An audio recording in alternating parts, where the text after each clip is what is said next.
મોરબી શહેરમાં પ્લાસ્ટિકના તકલાદી સ્પીડ બ્રેકરથી વાહન ચાલકો ત્રાહિમામ 6 મહિનામાં તૂટી જાય છે પ્લાસ્ટિકના સ્પીડ બ્રેકર માત્ર રોડમાં જ જડેલા ખીલા ઊભા થયા છે।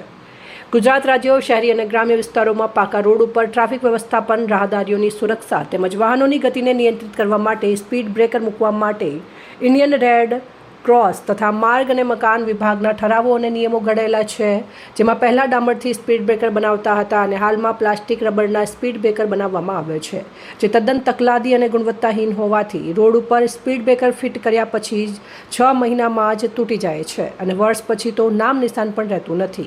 રહે છે તો માત્ર તેના સ્પીડ બ્રેકર સાથે ફિટ કરેલા લોખંડના ખીલા, જે પ્રસાર થતા વાહનોના ટાયરને નુકસાન કરે છે।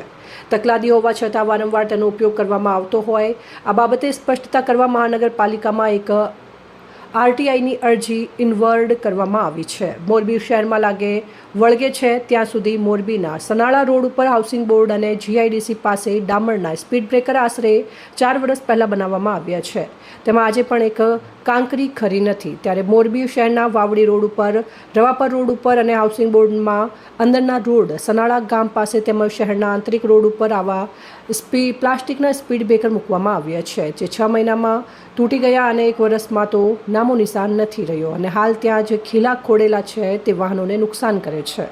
આવા તકલાદી સ્પીડ બ્રેકર પ્લાસ્ટિકના નહીં પણ ડામરના મજબૂત સ્પીડ બ્રેકર મૂકવાની લોકો માંગ કરી રહ્યા છે। ત્યારે મોરબી શહેરના કોંગ્રેસના પૂર્વ પ્રમુખ પુષ્પરાજસિંહ જાડેજાએ જણાવ્યું કે પ્લાસ્ટિકના સ્પીડ બ્રેકર 4-6 મહિના પહેલાં તૂટી જાય તો ફરી પાછું ફિટ કરી દેવાય। આ રીતે તકલાદી સ્પીડ બ્રેકર મૂકવાનું કૌભાંડ ચાલતું હોય તેવા આક્ષેપો કર્યા છે। રિપોર્ટ શ્રીકાંત પટેલ, સંબંધ ભારત ન્યૂઝ, મોરબી।